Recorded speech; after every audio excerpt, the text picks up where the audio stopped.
Meus amigos, Brasília pegando fogo, hein? Eu tô gostando, o Castelo de Areia tá se desmoronando. É uma notícia que deixa a gente para baixo, mas em compensação vem 2, 3 que deixa a gente para cima. A batalha tá forte, viu, gente? Os homens errados eles sabem perfeitamente que o negócio tá feio pro lado deles, eles sabem. Mas isso é bom estar acontecendo porque o Brasil precisa realmente fazer algumas mudanças constitucionais, mas uma mudança severa, a começar pelo tipo de escolha para colocar ministro na Suprema Corte. Nós estamos vendo hoje que a coisa realmente fede, e fede muito. E o detalhe, quem é que pode consertar isso? O Senado. Aí amarra o Senado, o presidente do Senado está amarrado no STF, STF, enfim. Nós estamos vendo tudo o que está acontecendo. O Brasil precisa de fazer mudanças urgentes. Vou estar passando para vocês aqui que o Mendonça, eita guerreiro, hein? André Mendonça, já foi odiado por muitos brasileiros, muita gente aí bolsonaristas. Esse cara tá segurando aí a onda dos brasileiros, tá trazendo alegria para nós, esperança acima de tudo. A batalha tá feia. Os homens de lá, os homens maus, estão tentando proteger os bandidos, mas o Mendonça está segurando a onda.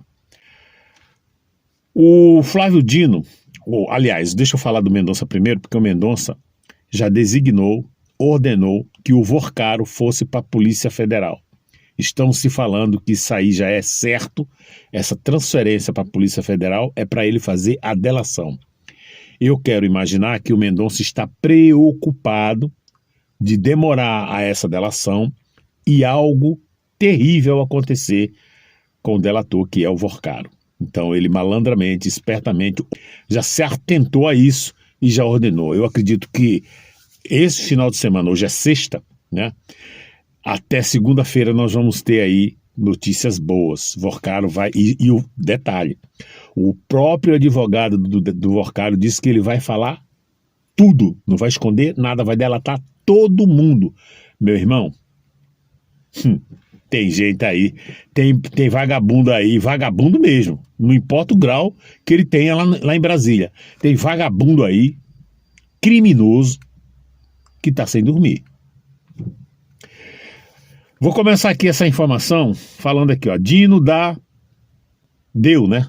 Prazo de 5 dias e toma invertida imediata do alvo da decisão. O Flávio Dino deu 5 dias para o Carlos Viana se explicar sobre uma emenda parlamentar. Mas o que Flávio Dino tem a ver com emenda parlamentar se nós temos aí o órgão competente que fiscaliza tudo isso? Ele deu 5, mas a gente sabe que isso aí é perseguição justamente por causa da CPMI, aí já é do outro balangandã, do INSS, que chegou até Lulinha, e ele fica protegendo os bandidos, né? Qual é o ministro, qual é o país que um ministro defende bandido, gente? Meu Deus do céu. E esses caras ainda querem se passar de moralista? O senador Carlos Viana, do Podemos, Minas Gerais, que preside a Comissão Parlamentar Mista de Inquérito CPMI, responsável por apurar irregularidade no Instituto Nacional de Seguro Social, o INSS, respondeu imediatamente ao ministro Flávio Dino. Ele disse o seguinte, ó: doei as minhas emendas para uma fundação que todos os anos gasta 10 milhões em recuperar pessoas moradores de rua e dependentes químicos. Vou continuar doando. Existe um Ministério Público neste país que nos investiga. Tudo o que eu faço é em cima do telhado.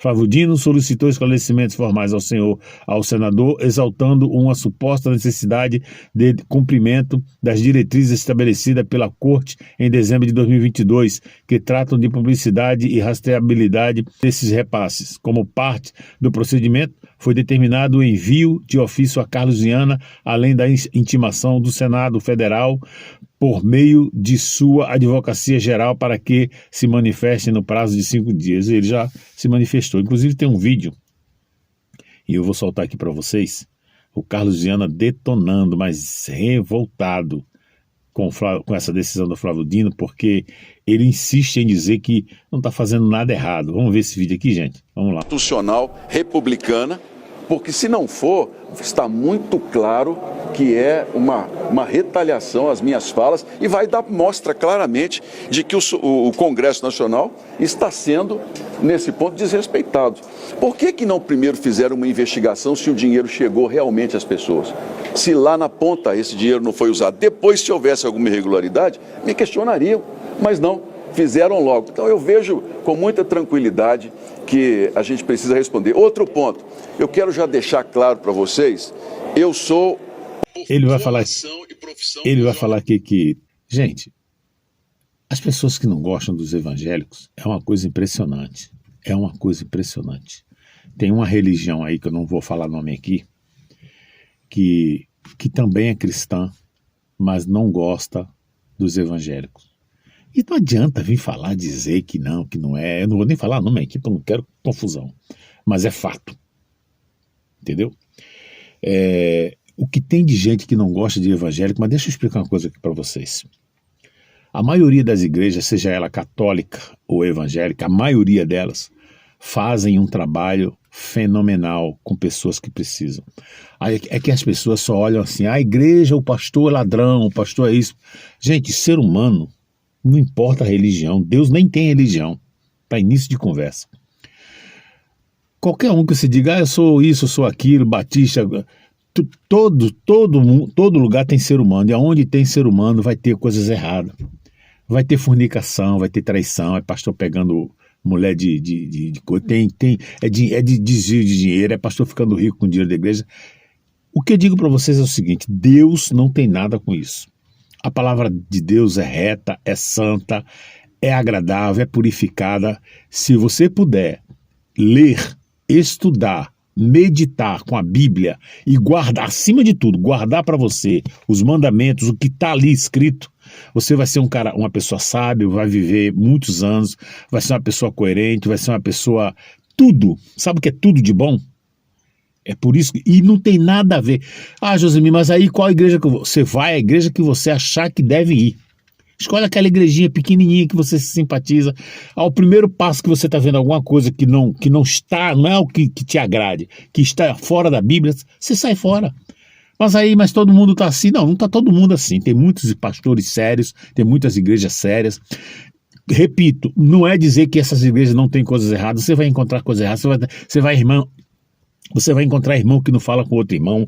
Você vai ver coisas erradas que você vê no mundo. Isso é fato. Por quê? Porque no mundo não tem gente, pessoas. A igreja também tem. Não deveria ser assim. Mas infelizmente é por isso que a própria palavra de Deus também fala que existe o joio e existe o trigo. E ambos vão caminhar juntos. Mas na hora da colheita, só um que vai ter serventia. Ou seja, só um vai se encontrar com o Senhor, com o Criador, vai para o reino e vai ter uma vida eterna. Deu para se ligar nisso? Pois é. Então... é tanto ódio, só que tem as igrejas, gente, faz um trabalho, a igreja faz trabalho de recuperação de drogado, faz trabalho de recuperação de filhos que estão fora do contexto da família, pais, a família em si, né, o casal em si. Eu mesmo trabalhei por 14 anos no Encontro de Casais para Cristo, eu vi coisas que eu nunca tinha visto e aquilo ali também me engrandeceu muito espiritualmente. Então, se essas igrejas gastam, o próprio Carlos Viana aqui falou, se as igrejas gastam o dinheiro deles, dos fiéis, fazendo um trabalho social, aonde está o erro se todo presidente, todo o país, né, ou pelo menos o Brasil, tem uma verba designada para essa tal ajuda social? Por que o Flávio Dino, esse ministro Flávio Dino, não faz uma investigação profunda nessas ONGs que carrega nosso dinheiro e ninguém fala nada? Sabe para quê? Pois é. Pois é. É ajuda social? Só Deus sabe para onde vai o nosso dinheiro quando vai para essas ONGs. Bom, gente, continuando aqui, vou soltar uma matéria aqui sobre a delação do Vorcaro, que deve acontecer de hoje até segunda ou terça-feira, ou esse final de semana. Ele já foi levado para a Polícia Federal.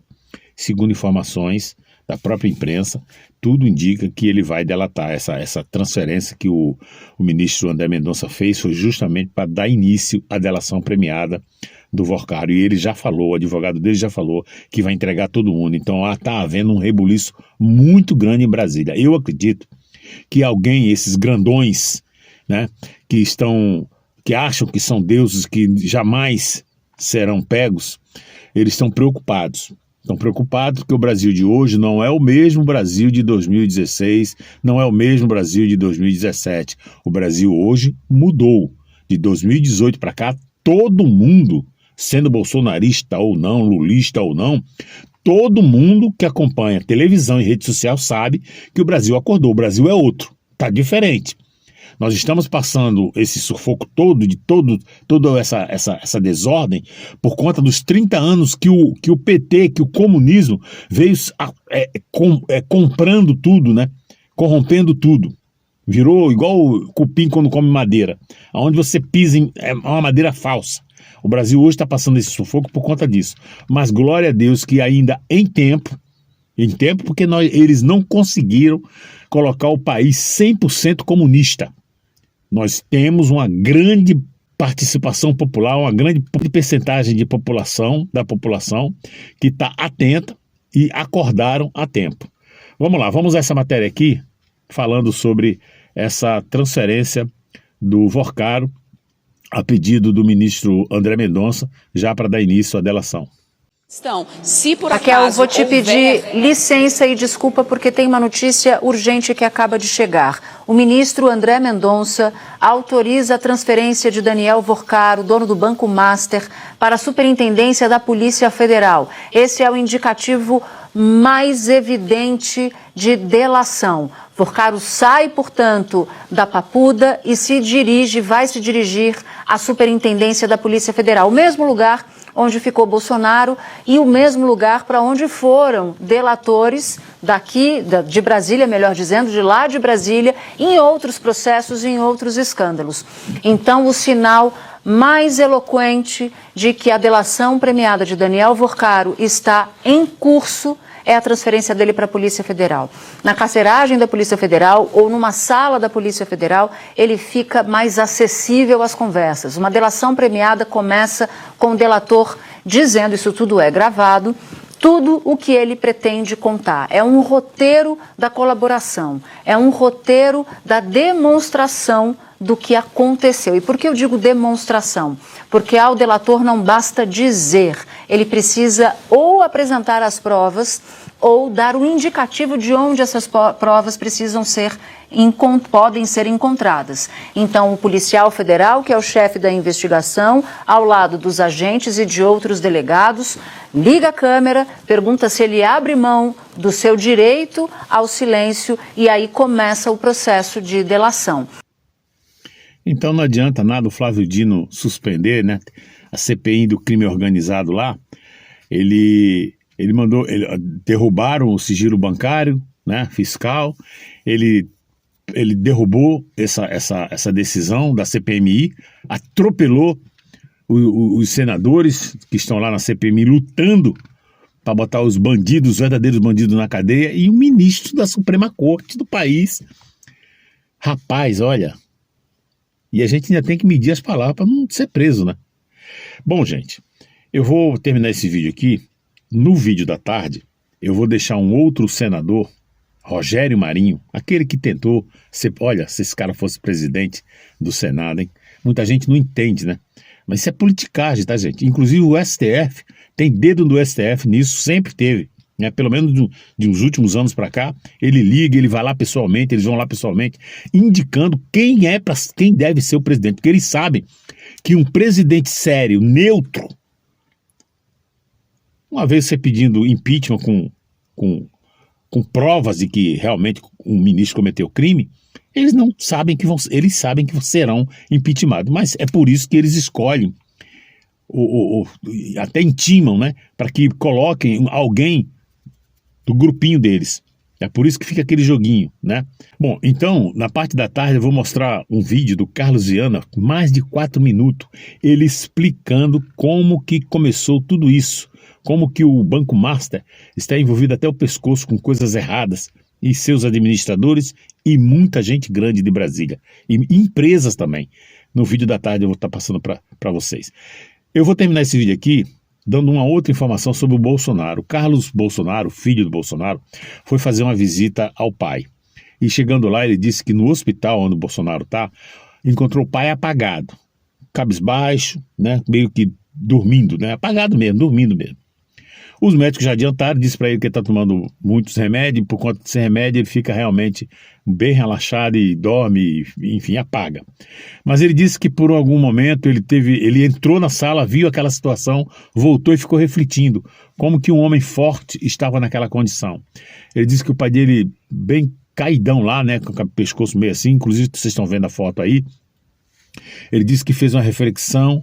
E, enfim, aí depois chamou o pai, não quis falar para o pai o que estava acontecendo, tudo isso que está acontecendo aqui fora, enfim, mas aí ele abraçou o pai, fez um cafuné no pai, mas ele fez essa nota dizendo que encontrou o pai apagado, né, ou totalmente desligado, zen, vamos dizer assim. Mas Deus está cuidando do Bolsonaro. Eu tenho uma perspectiva, apesar de às vezes eu falar para vocês que o Bolsonaro, de fato o Bolsonaro nunca mais vai ser o mesmo. Qualquer pessoa que leva uma facada como ele levou, ainda mais na idade que ele tem, nunca mais será o mesmo. Todos os problemas que ele teve, várias cirurgias, agora tem problema de pulmão, enfim, né?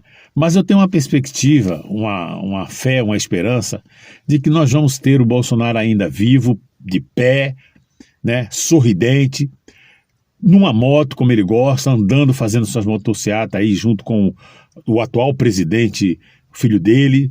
Eu tenho essa perspectiva comigo, porém, limitado sim, né, devido às comorbidades, às circunstâncias de saúde dele, mas eu tenho essa esperança, eu tenho fé em Deus que eu vou ver o Bolsonaro vendo o filho dele presidindo o Brasil e ele colaborando e muito para desespero da esquerda. Vou ficar por aqui, para você que assistiu, muito obrigado. Não esqueça do seu like, do seu comentário e de compartilhar o vídeo. Eu sou o Josemir e muito obrigado pela presença de vocês aqui no canal. Até a próxima. Por quantos dias cada partido governou o Brasil? PSL, 323 dias. PL, 397 dias. PRN, 1020 dias. PSDB, 2.922 dias. MDB, 3.412 dias. PT, mais de 6.100 dias. Depois querem te convencer que o problema do Brasil é a direita.